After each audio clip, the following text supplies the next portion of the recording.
डमक डमक डम डमक डमक डम डमक डमक डम बम भोले डमक डमक डमक डम डमक डमक बम बम भोले उठाइए दोनों भुजाएं डमक डमक डमक डम बम भोले बम बम भोले भोले बम बम भोले भोले बम बम भोले भोले बम बम भोले भोले बम भोले भोले भोले भोले डमक डमक डम डमक डमक डम डमक डमक डम बम भोले डमक डमक डम डमक डमक डम डमक डमक डम बम भोले बम बम भोले भोले बम बम भोले भोले बम बम भोले भोले बम बम भोले भोले बम बम भोले भोले बम बम भोले भोले बम बम भोले भोले बम लहरी बम बम लहरी बम बम लहरी शिव शिव लहरी बम लहरी बम बम लहरी बम बम लहरी शिव शिव लहरी हे बम लहरी बम बम लहरी बम बम लहरी शिव शिव लहरी बम लहरी बम बम लहरी बम बम लहरी शिव शिव लहरी डमक डमक डम डमक डमक डम डमक डमक बम बम भोले डमक डमक डम बम भोले डमक डमक डम डमक डमक डम डमक डमक डम बम भोले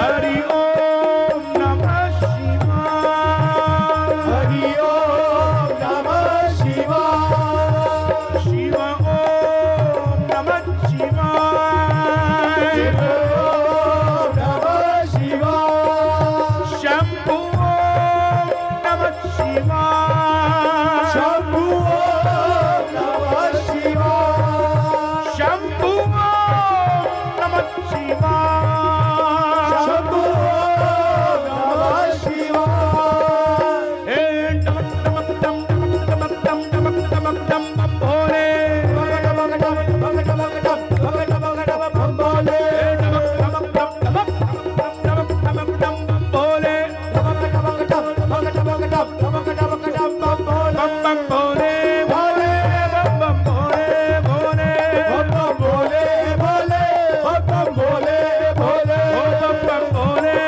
भोले बम बम भोले भोले बम बम भोले भोले बम बम भोले भोले भगवान महादेव जो मस्त हैं राम नाम में मस्त डूबे हुए हैं भोले की मस्ती अपनी मस्ती है शिव की मस्ती राम में खोए हुए हैं राम में डूबे हुए हैं इष्ट देव मम बालक राम और भगवान राम भी शिव जी के लिए कहते हैं कि शिव द्रोही मम दास कहावा सो नर मोहि सपन्यू नहीं भावा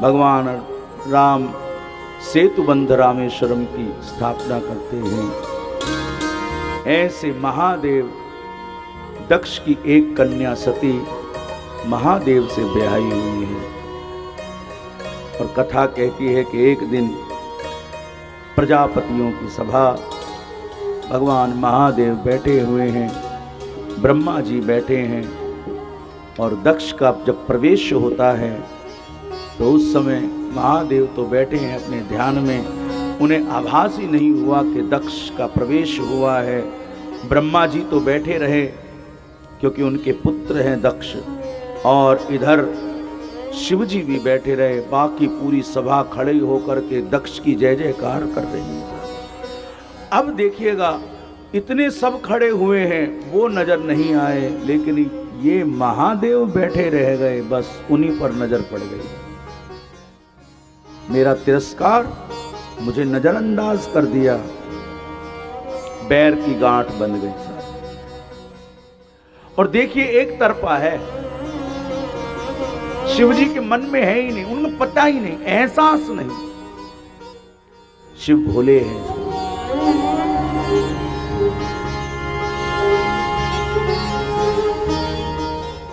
दक्ष को प्रजापतियों का राजा बनाया। अब यज्ञ हो रहा है, सब देवताओं को निमंत्रण किया गया, लेकिन शिव जी का बहिष्कार कर दिया, शिव को नहीं। शिव को कथा यज्ञ में नहीं बुलाया। महादेव तो मस्त हैं, सती के साथ कैलाश पर बैठे हैं। आज सब देवता सज धज करके अपनी पत्नियों सहित एक और जा रहे हैं। सती ने महादेव से पूछा, क्यों जी, आज कोई बड़ा उत्सव है? सभी देवता एक ही दिशा की ओर जा रहे हैं। महादेव ने कहा, देवी, आपके पिता दक्ष प्रजापति ने यज्ञ का आयोजन रखा है। मेरे पिता ने? हाँ, आपके पिता ने रखा है, तो हमें निमंत्रण आया होगा। नहीं, हमें नहीं बुलाया। अरे पिता के यहाँ तो बिना बुलाए भी भूल गए होंगे, बहुत काम है, राजा है। अपने पिता का पक्ष ले रही हैं सती। महादेव ने बहुत समझाया, लेकिन सती की समझ में नहीं आया, हट पर आ गई। और स्त्री हट है। ऐसे ही रामावतार में भी बड़ा समझाने की कोशिश करी। शिव जी ने भगवान की लीला को देख करके जब दंडकारण्य में राम सीता के वियोग में घूम रहे हैं, तो शिव जी ने दूर से ही प्रणाम किया है, जगदीश को प्रणाम किया है। सती को संशय हो गया कि जो पत्नी के वियोग में रो रहा है, आप उसको जगतपति कह रहे हैं। मन में शंका हो गई। शिव जी ने बहुत समझाया, ये भगवान परमात्मा की लीला है, सती की समझ में नहीं आ रही, तो देवी परीक्षा लो। और परीक्षा लेने गई हैं तो सब आपको कथा पता है कि सती ने जानकी जी का वेश बनाया है, और जानकी जी का वेश बना करके जब रोते हुए राम के सामने गई, तो भगवान राम ने हाथ जोड़कर प्रणाम करके कहा कि देवी, महादेव कहाँ हैं? और जो महादेव का पूछा तो लज्जित हो गई, दौड़ करके गई है। शिव जी को नहीं बताया। शिव जी ने पूछा कि ले आई परीक्षा? नहीं नहीं, मैंने कछु न परीक्षा लीन गोसाई, मैंने कोई परीक्षा नहीं ली। महादेव ने देखा नेत्र बंद करके, ओ सती ने जानकी जी का वेश बनाया, मेरी मां का वेश बनाया। भीतर से संकल्प कर लिया कि आज के बाद इस देह से सती के साथ मेरा मिलन नहीं होगा। भगवान महादेव ने भीतर में संकल्प किया, देवताओं ने जय जयकार करके महादेव की जय हो, महादेव की जय हो। सती को लगा पता नहीं क्या हुआ, सारे जय जयकार कर रहे हैं। राम कह करके समाधि में बैठ गए। 87,000 वर्ष तक महादेव समाधि में रहे, 87,000 वर्ष तक।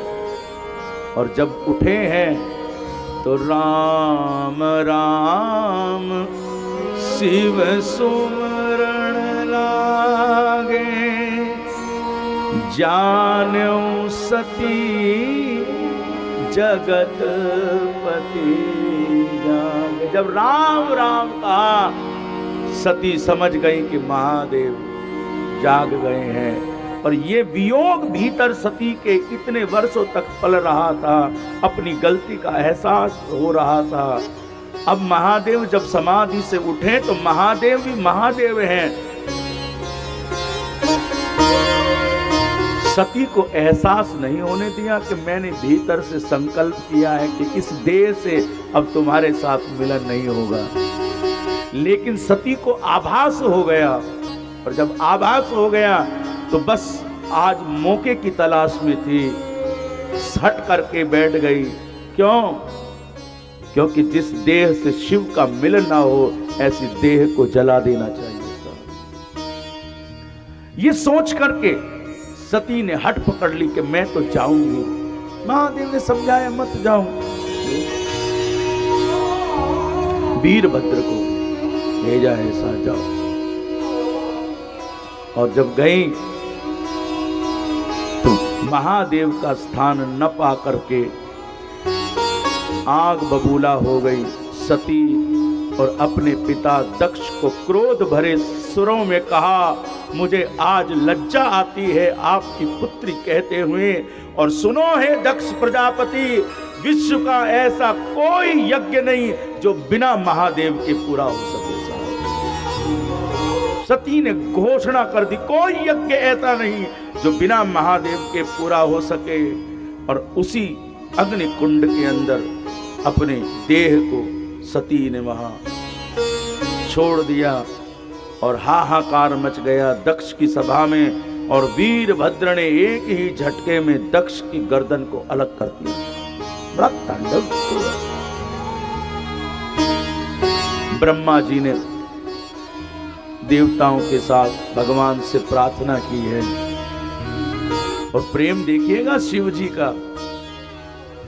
सती के शरीर को लेकर के चले हैं, और जहां जहां सती के अंग गिरे हैं वहां शक्तिपीठ एक एक आज बना हुआ है। हमारा आप सब कभी कभी मौका लगता है तो जाते हैं दर्शनों को, ऐसे शक्तिपीठों पर दर्शन करने के लिए। तो यहां ब्रह्मा जी देवताओं के साथ भगवान महादेव की प्रार्थना। महादेव क्रोध में हमेशा ठंडे हो, पुत्र मोह है देखिए ब्रह्मा जी का, प्रार्थना करें। और ये तो भगवान भोलेनाथ। अर्चन सुगम सुगम अति पूजा, महादेव समदेव न दूजा। नमः शिवाय जपऊं बहुबारा, शंभु काज सब करहूं हमारा। शंकर कहत सकल कल्याणा, रुद्र कहत मेटत भयनाना। मारुत बन हरि सेवा कीनी, हनुमान जी बन करके राम जी की सेवा करी है।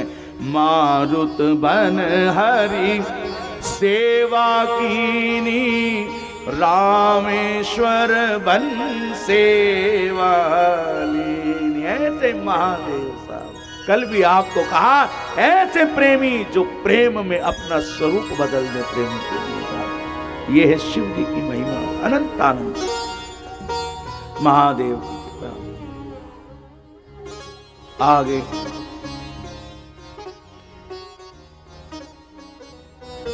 ध्रुव जी का चरित्र है, फिर उसके बाद विराम करते हैं। छोटे से बालक हैं ध्रुव, सबको कथा मालूम ही है। ध्रुव जी पिता की गोद में, और पिता का नाम है उत्तानुपाद। उत्तानुपाद की दो पत्नी हैं, एक सुरुचि एक सुनीति।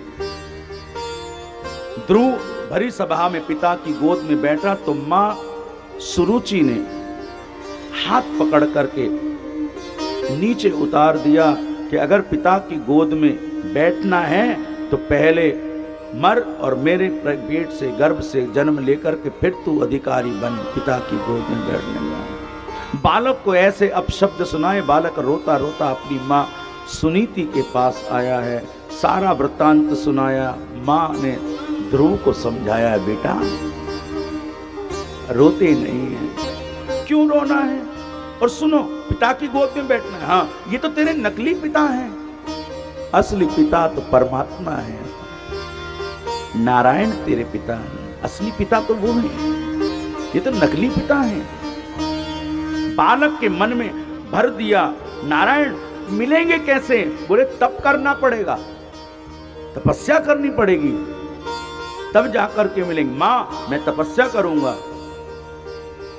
मां बालक की बात को सुनकर मन ही मन हंसती है, लेकिन बालक अपने निर्णय पर अड़ी गए, मैं तपस्या करूंगा, मां मुझे आज्ञा प्रदान करो। बालक की जिद, लेकिन मिलन की उत्कंठा है। मां ने आशीष दिया, जा बेटा तेरी भक्ति फलीभूत हो, तेरी तपस्या नारायण को प्रकट करे, और जिस भाव से तू नारायण को प्राप्त करना चाहता है वो तेरा मनोरथ पूरा हो। आशीष मिल गया, मां का आशीर्वाद, और बड़े वेग में ध्रुव जी महाराज, छोटी सी अवस्था है, घर से निकल पड़े हैं। कोई बहुत बड़ी आयु नहीं है, मात्र केवल 6 वर्ष की आयु है। मार्ग में नारद जी ने देखा कि बालक ध्रुव बड़ी गति के साथ नारायण नारायण नारायण, कहां जा रहे हो? मैं नारायण को प्राप्त करने के लिए जा रहा हूं, भगवान को प्राप्त करने, उनकी गोद मुझे में बैठना है, मुझे भगवान की गोद में बैठना है। कहां मिलेंगे भगवान ये तो मैं जानता नहीं, लेकिन मां ने कहा है तपस्या करने से भगवान प्रकट हो जाएंगे, मुझे तपस्या करनी है। बालक के मन के भावों को देखकर नारद जी बड़े प्रसन्न होते हैं, और नारद जी ने ध्रुव को मंत्र दे दिया, बेटा ओम नमो भगवते वासुदेवाय, इस मंत्र का जाप करो, भगवत प्राप्ति हो जाएगी। ओम नमो भगवते वासुदेवाय, ओम नमो भगवते वासुदेवाय, ओम नमो भगवते वासुदेवाय। और जब ये मन के अंदर भाव हुए, मंत्र चला, और एक निष्ठ होकर ध्रुव जी महाराज एक पांव पर खड़े होकर तपस्या करने लगे। वृंदावन के पास ध्रुव टीला है, जो जिन आप लोगों ने ब्रज 84 कोस यात्रा करी होगी तो उसमें ध्रुव टीला एक जगह आती है, तो कभी हो तो ऐसे स्थान का दर्शन जरूर करना चाहिए। बड़ी लगन के साथ ध्रुव जी ने वहाँ तपस्या करी, और भगवान नारायण प्रकट हो गए, बड़े प्रसन्न हुए, और भगवान ने ध्रुव को अपने हृदय से लगाया है, अपनी गोद में बैठा करके बालक पर बड़ा लाड़ किया है, और ध्रुव को कह दिया कि जाओ बेटा राजपाट करो। और वही ध्रुव भगवान की कृपा लेकर के 36,000 वर्ष तक ध्रुव जी ने राज किया है, 36,000 वर्ष तक, और ध्रुव लोग के अधिकारी बन गए। जब भगवान की कृपा हो गई तो जा पर कृपा राम के होई, ता पर कृपा करे सब कोई। जब भगवान की कृपा हो गई तो सब कृपा करने लगे साहब। अब तो पिता उत्तानुपाद भी अपनी गोद में बैठा रहे, आ बेटा मेरे पास। माँ सुरुचि, भाई उत्तम, उत्तम को फिर यक्षों ने मारा, फिर आगे बड़े लंबा चरित्र है। ध्रुव जी फिर यक्षों को मारना प्रारंभ किया तो देवताओं ने समझाया कि नहीं नहीं ध्रुव बेटा, तुम्हें ये शोभा नहीं देता। अपने भाई की मृत्यु का बदला लेने के लिए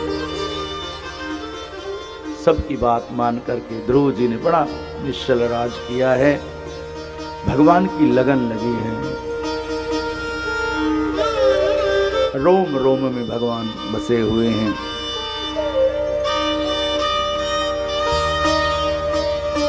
रति मति गति, अगर ये सही और लग जाए तो कल्याण हो जाएगा। और नारद जी ने वही काम किया है, उसकी रति, उसकी मति, उसकी गति को ईश्वर की ओर जोड़ दिया है, मंत्र दे करके कि जा भगवत प्राप्ति हो। तो जीवन में सदगुरु का महत्व बहुत है।